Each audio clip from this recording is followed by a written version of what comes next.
అయిన దేవుని పిల్లలారా, ప్రభువైన యేసుక్రీస్తు వారి పేరట మీ అందరికి నా వందనాలు. బైబిల్ జ్ఞానంలో నుంచి, బైబిల్ గ్రంథంలో నుంచి ఈరోజు మనము కొన్ని విషయాలను నేర్చుకోవటానికి ప్రయత్నం చేద్దాం. దేవుడు మనకిచ్చిన ఈ మంచి అవకాశంలో బైబిల్లో 66 పుస్తకాలలో ఎన్నో విషయాలను మనము చదువుకుంటున్నాం, నేర్చుకుంటున్నాం కూడా. ఇలా చదువుకుంటూ నేర్చుకుంటున్నప్పుడు చాలా విషయాలను మనము అర్థం చేసుకోవటానికి వెనకబడిపోతున్నాం. ఎందుకు అంటే వాక్యాన్ని వినేటప్పుడు మనము ఇతరుల మీద డిపెండ్ అయి ఉంటాం. ఇతరులు ఏం చెప్పితే అది రైటు, ఇతరులు ఏది మాట్లాడినా అది రైటు. ఏమండి, మనకి నచ్చే విధంగా సమాజము మాట్లాడుతుంది, కానీ దేవుని మాటలని దేవుడు ఏ విధంగా పలకమన్నాడో, ఏ విధంగా చెప్పమన్నాడో ఆ విధంగా చెప్పితే మనకి నచ్చటం లేదు. ఎందుకు నచ్చటం లేదు అంటే ప్రియులారా, మనిషి ఈరోజు మనుషుల మనస్తత్వాన్ని ఎరిగి మనుషులకి ఏది అందిస్తే బాగుంటుంది, మనుషులకి ఏది ఇస్తే బాగుంటుంది అన్నట్లుగా, ఏమంటే ఎండాకాలం రాగానే కూల్ డ్రింక్ ఎక్కువ అమ్మబడుతున్నట్లుగా, వర్షాకాలం రాగానే ఛత్రులు, అంబ్రెల్లాలు ఎక్కువ, గొడుగులు అమ్మబడుతున్నట్లుగా, శీతాకాలం రాగానే ఎక్కువ దుప్పట్లు అమ్మబడుతున్నట్లుగా, మనుషులు వాతావరణాన్ని బట్టి సమాజములో కూడా వాక్యాన్ని చెప్పటానికి సిద్ధపడుతున్నారు. ఎందుకు అంటే మనుషుల పరిస్థితులను బట్టి, మనుషులు వైఖరిని బట్టి, మనుషులు ఏది కావాలనుకుంటున్నారో దాన్ని ఒకప్పుడు 4Gతో పని నడుపుకునేవాళ్ళు, ఏదో 3Gతో పని వెళ్ళగొట్టుకునేవారు. 3G సరిపోయేది, తర్వాత 4G వచ్చింది. 4G తర్వాత దాంతో కూడా పని కొన్ని రోజులు జరుపుకున్నారు. అలాగే మరి 5G కూడా వచ్చింది. అంటే ట్రెండ్ మారే కొద్దీ జనాలు వాక్యాన్ని వక్రీకరించటం అనేది మనందరికీ తెలుసు. ట్రెండ్ మారే కొద్దీ వాక్యాన్ని వక్రీకరించి వాళ్ళకి నచ్చినట్లుగా వాళ్ళు బోధించుకోవటం అనేది ప్రియులారా మరి సమాజంలో మనం చూస్తున్నాం. అలా కాకుండా బైబిలు మనకి ఏం బోధించమంటున్నదో, బైబిలు సమాజానికి ఏమి అందించమంటున్నదో, ఎలాంటి సమాచారాన్ని అందించమంటుందో ఆ సమాచారాన్ని మనం అందించటానికి ప్రయత్నం చేయాలి. ఎందుకంటే బైబిల్లో ఒక సందర్భాన్ని గుర్తు చేసుకొని, ఒక సందర్భములో దేవుడు ఏ విధంగా మాట్లాడుతున్నాడు, అందులో భక్తులు ఏ విధంగా మాట్లాడుతున్నారు, భక్తుల వైఖరి ఏంటి, ప్రజల వైఖరి ఏంటి అని మనము బైబిల్లో చూడగలిగితే బైబిలు స్పష్టంగా మనకి బోధిస్తుంది ప్రియులారా. బైబిలు ఒక మంచి పాఠాన్ని మనకి బోధించటానికి ఎప్పుడు కూడా సిద్ధంగానే ఉంటుంది. ప్రజలు మనుషులను చూసి, ఉపదేశకులు మనుషులను చూసి, ముందున్న వారిని చూసి బోధిస్తున్నట్లుగా బైబిల్ బోధ కాదు. బైబిల్ ఏం మాట్లాడుతుందో అదే మాట్లాడుతుంది. బైబిల్ ఏం చెప్పాలనుకుంటుందో దాన్నే చెబుతుంది. సో అలా చెబుతున్నప్పుడు దాన్ని రిసీవ్ చేసుకునే మనస్తత్వము, దాన్ని రిసీవ్ చేసుకునే బుద్ధి, జ్ఞానములు మనకి ఖచ్చితంగా ఉండాలి.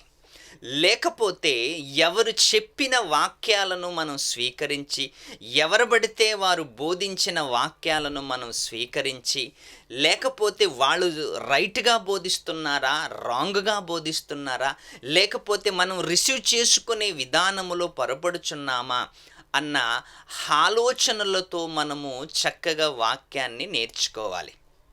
మరి ఈరోజు బైబిల్ గ్రంథంలో నుంచి ఒక మంచి సందర్భాన్ని ఈరోజు మనం చదువుకుందాం, ఆలోచిద్దాం. ఎందుకంటే పౌలు గారు తన జీవిత కాలములో చాలా కష్టాలు పడ్డాడు, చాలా విపరీతమైన సేవ చేశాడు, అనేక మందిని దేవుడు వైపుకి నడిపించినట్లుగా మనకు అనిపిస్తుంది. అనేక మందిని, ఒకరిని కాదు, ఇద్దరిని కాదు, అనేక మందిని దేవుడు వైపుకు నడిపించినట్లుగా మనకి గ్రంథము సెలవిస్తుంది. గ్రంథములో ఆయన చరిత్ర కూడా, గ్రంథములో ఆయన చేసిన త్యాగము కూడా దేవుడు మర్చిపోకుండా రాయించాడు ప్రియులారా. మరి దేవుడు మర్చిపోకుండా రాయించాడు అంటే నిజంగా ఆయన చేసిన కష్టము నిజంగా చాలా గొప్పది. అలా గొప్ప కష్టముతో కూడుకున్న ఆయన పనిని గురించి, ఆయన జీవితం గురించి దేవుడు ఎన్నో విషయాలను మనకి రాయించాడు ప్రియులారా.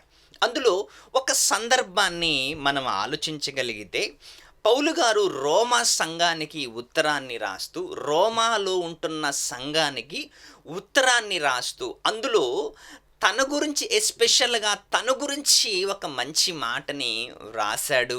అక్కడ ఉంటున్న జనాలు కూడా చదువుకున్నారు. ఏంటి ఆ మాట అంటే, రోమీలు రాసిన పత్రిక రోమీలు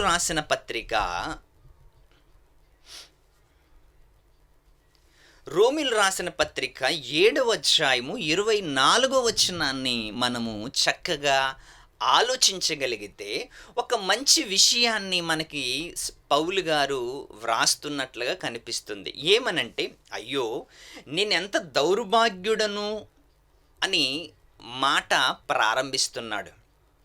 ఏంటి అంటే, అయ్యో నేనెంత దౌర్భాగ్యుడిని అని క్వశ్చన్ మార్క్ వేశాడు. ఎందుకు ఈ మాట రాస్తున్నాడు? ఒకసారి ఆలోచించండి. దౌర్భాగ్యుడు అనే పదము ఏంటి, మంచి పదమా? లేకపోతే సమాజంలో మనం ఎవరినైనా తిట్టటానికి ఉపయోగిస్తున్నామా? ఎవరినైనా కోపముతో పలకరిస్తున్నప్పుడు, కోపముతో తిడుతున్నప్పుడు, వాళ్ళు ఎదుటివారు మనకి నచ్చనప్పుడు ఈ పదం ఉపయోగిస్తాం కదా. అయ్యో నేనెంత దౌర్భాగ్యుడిని అని పౌలు గారు ఎదుటి వ్యక్తిని దూషించటం లేదు సుమా.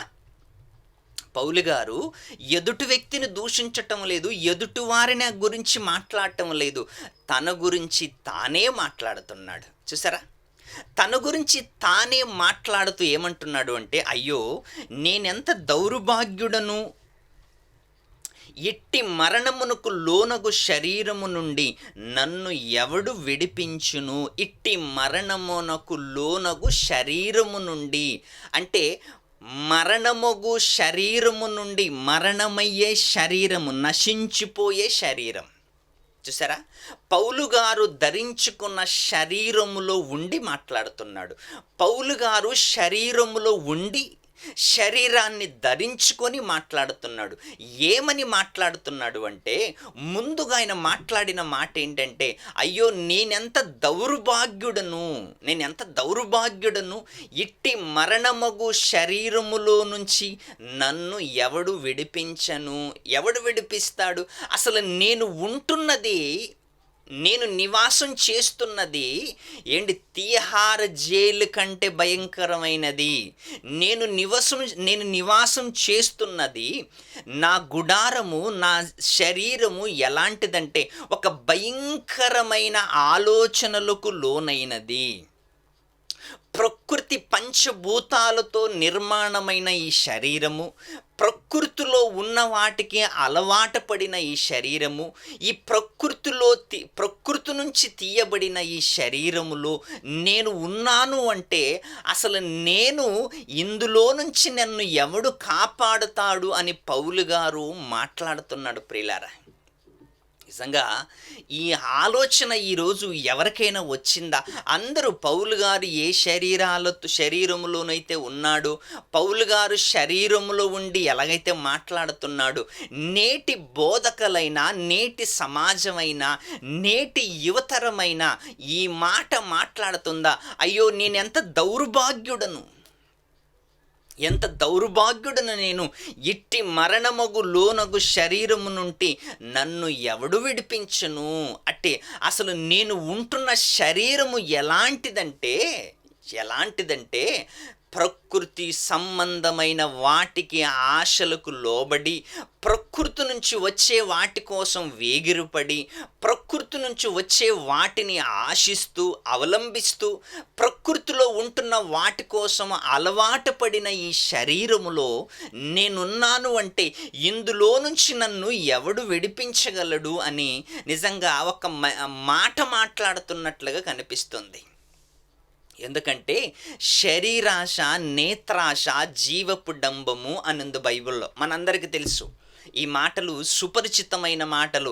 అందరికీ, చిన్న ప్రసంగికుడికైనా పెద్ద ప్రసంగికుడికైనా అందరికీ తెలిసిన విషయమే. శరీరాశ, నేత్రాశ, జీవపు డంబము ఇవి దేవుడి నుంచి పుట్టినవి కావు. మరి ఎవరి నుంచి పుట్టినవి? శరీరము యొక్క కోరికలు. శరీరము యొక్క కోరికలు. మరి శరీరము యొక్క కోరికలు ఎలా ఉంటాయి అంటే ప్రియులారా, బహుభయంకరంగా ఉంటాయి. శరీరము యొక్క కోరికలను చంపుకోవటానికి నిజంగా మన వల్ల కాదండి. ఎందుకు కాదు అంటే ప్రియులారా, చిన్నప్పటి నుంచి శరీర కోరికలకు అలవాటు పడిన మనము, చిన్నప్పటి నుంచి శరీర కోరికలను తీర్చుకుంటూ వెళుతున్న మనము ఒకేసారి ఆ కోరికల్ని డిలీట్ చేయాలి అంటే, ఒకేసారి ఆ కోరికలకి అడ్డుకట్టు వెయ్యాలి అంటే భూమి మీద ఎవరి తరం ఒక్కసారి ఆలోచించండి. నేను వదిలేశానండి అంటున్నాడు, వారం తర్వాత మళ్ళీ స్టార్ట్ చేస్తాడు. నేను తాగటం మానేశానండి అంటున్నాడు, 2 రోజుల తర్వాత మళ్ళీ స్టార్ట్ చేస్తాడు. నేను దొంగతనం మానేశానండి అంటున్నాడు, మళ్ళీ స్టార్ట్ చేశాడు. నేను వ్యభిచారం మానేశానండి అంటున్నాడు, మళ్ళీ స్టార్ట్ చేస్తాడు. చూసారా? మానేశాను అన్నవాడు మళ్ళీ ఎందుకు స్టార్ట్ చేస్తున్నాడు అంటే, దానిని ప్రారంభించినోడు దాన్ని మానుకోలేకపోతున్నాడు.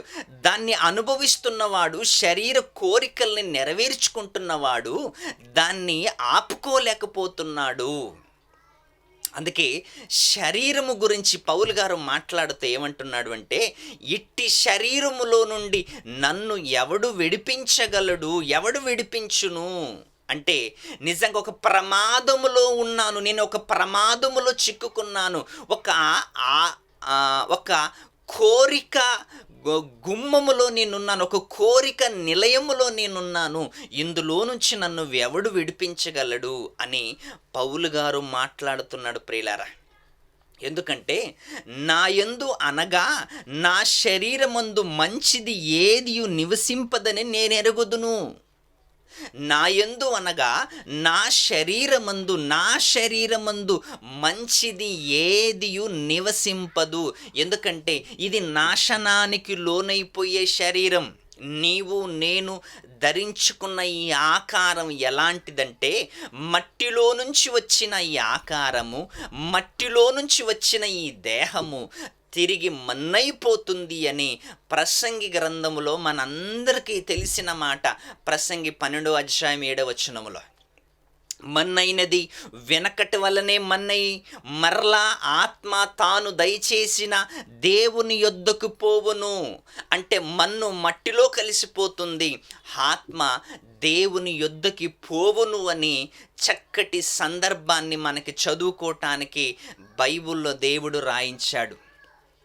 మరి అలా దేవుడు రాయించినప్పుడు శరీరములో ఉంటున్న మనమందరూ కూడా ఎలా మాట్లాడాలంటే శరీరములో పౌలు గారు ఉండి ఏం మాట్లాడుతున్నాడు? అయ్యో, నేనెంత దౌర్భాగ్యుడని, ఇందులో చిక్కుకుపోయానేంటి? కొన్నిసార్లు ప్రమాదములో చిక్కుకున్నప్పుడు, కొన్నిసార్లు ప్రమాదములో పడ్డప్పుడు నిజంగా మనల్ని మనమే తిట్టుకుంటాం. నా బతుకు చెడా, నా బతుకేంటి ఇలాగైపోయింది, అసలు నేనెందుకు ఇలా వచ్చాను, నేనెందుకు ఈ ప్రమాదములో చిక్కుకున్నాను అని మనల్ని మనమే తిట్టుకుంటాం. పౌలు గారు కూడా అయ్యో నేనెంత దౌర్భాగ్యుడిని పౌలు గారు తన గురించి తానే మాట్లాడుతున్నాడు. అసలు నేనెంత దౌర్భాగ్యుడిని, ఇట్టి మరణమగు లోనగు శరీరము నుండి నన్ను ఎవడు విడిపిస్తాడు? నేను ఒక ప్రమాదములో చిక్కుకున్నాను, నేను శరీరం అనే ప్రమాదములో చిక్కుకున్నాను. ఎందుకంటే శరీరములో ఉన్నంత కాలము దేవుని సేవ చేయటానికి బదులు, దేవుని కార్యక్రమము చేయటానికి బదులు ఈరోజు సమాజంలో అనేక మంది శరీర కోరికలు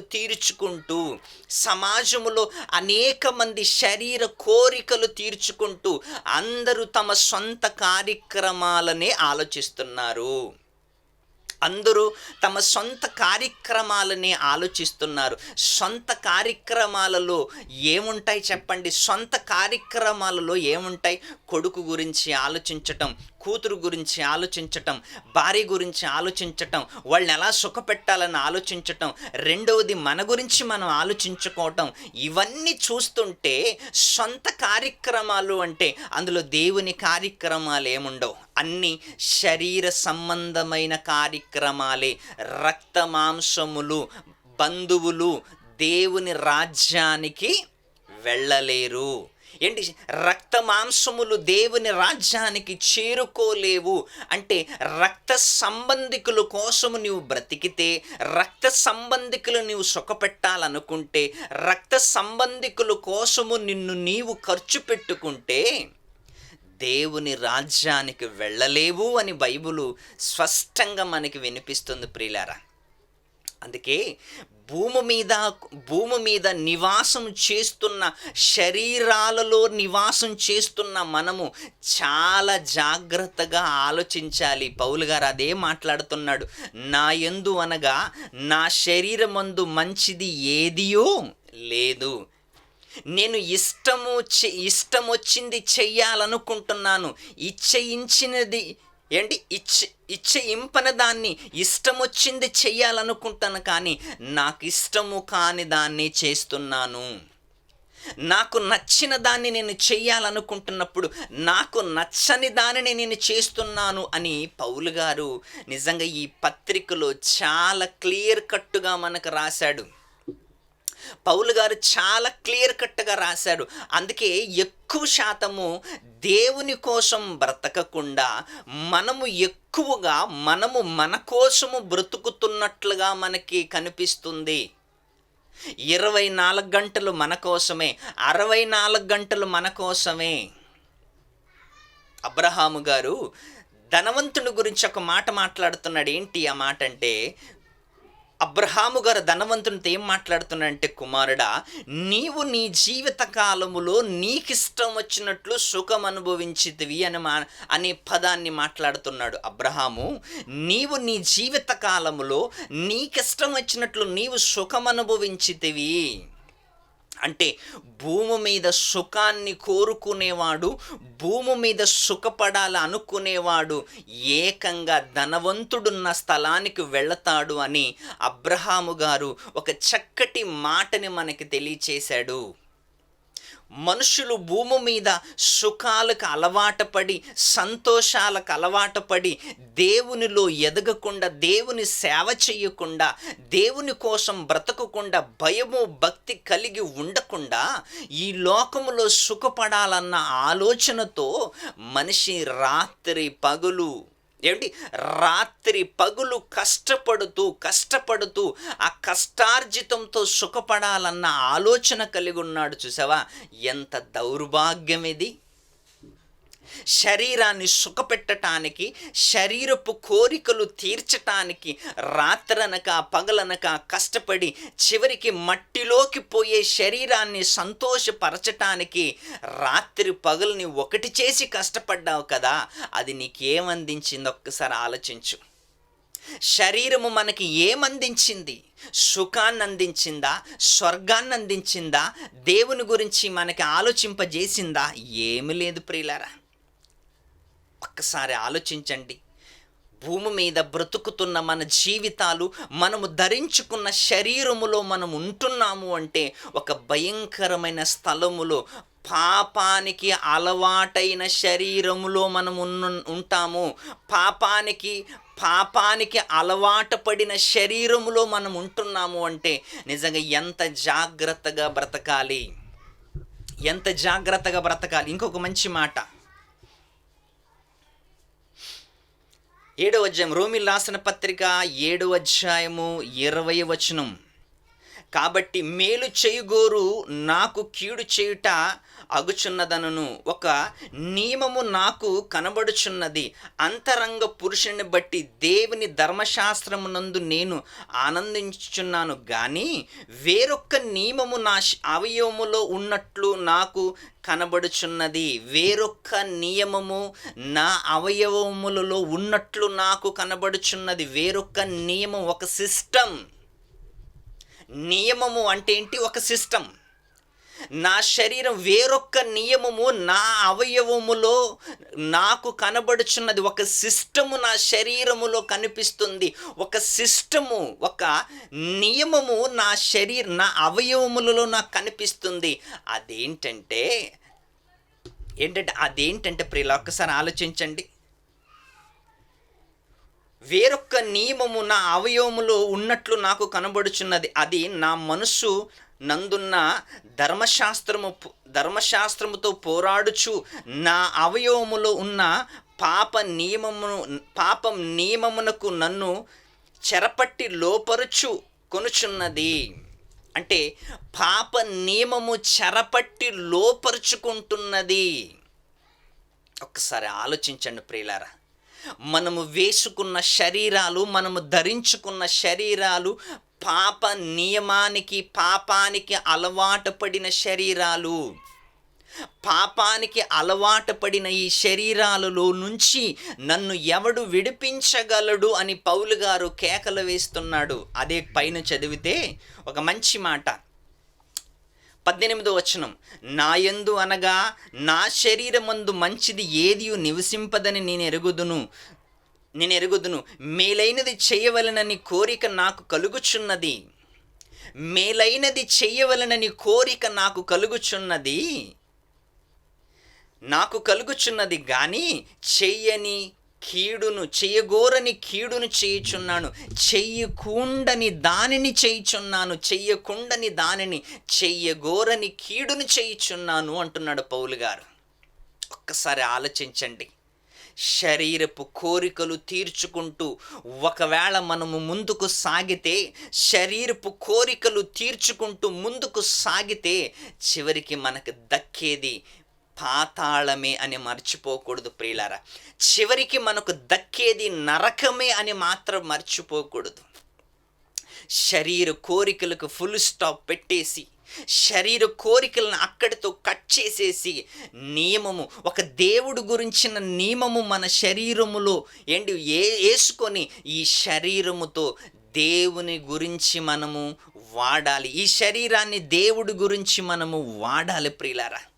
అందుకే పౌలు గారు అపోస్తల కార్యములు ఏమంటున్నాడు తెలుసా?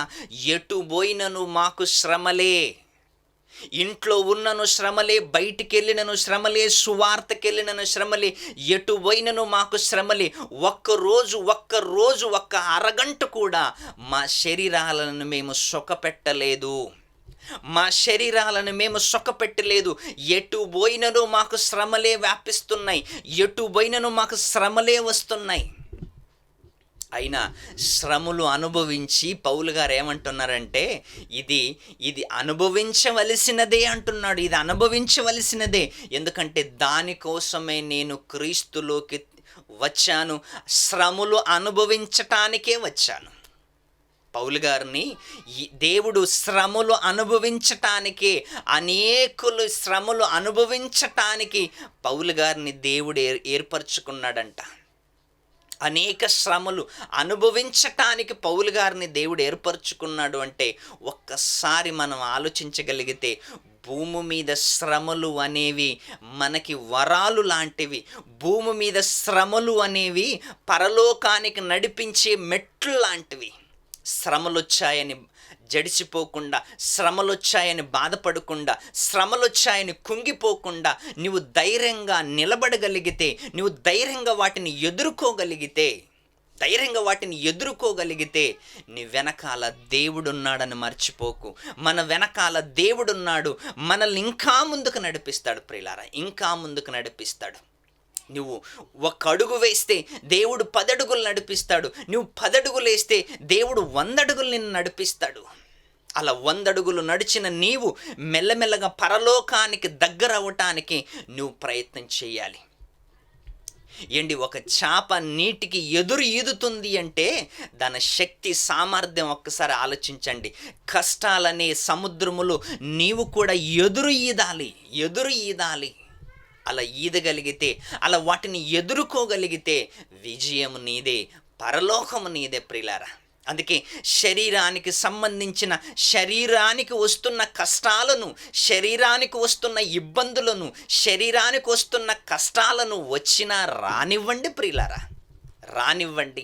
అవి వస్తుంటాయి, పోతుంటాయి. ఒకరోజు దుఃఖం, ఒకరోజు సుఖం, ఒకరోజు కష్టం, ఒకరోజు సంతోషం.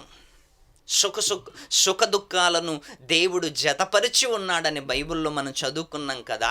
సుఖ దుఃఖాలను దేవుడు జతపరిచాడు అంటే వస్తూనే ఉంటాయి, పోతూనే ఉంటాయి. కానీ అన్నిటికీ తట్టుకొని నిలబడి నువ్వు దేవుని కోసం బ్రతికితే దేవుడు నీ సొంతం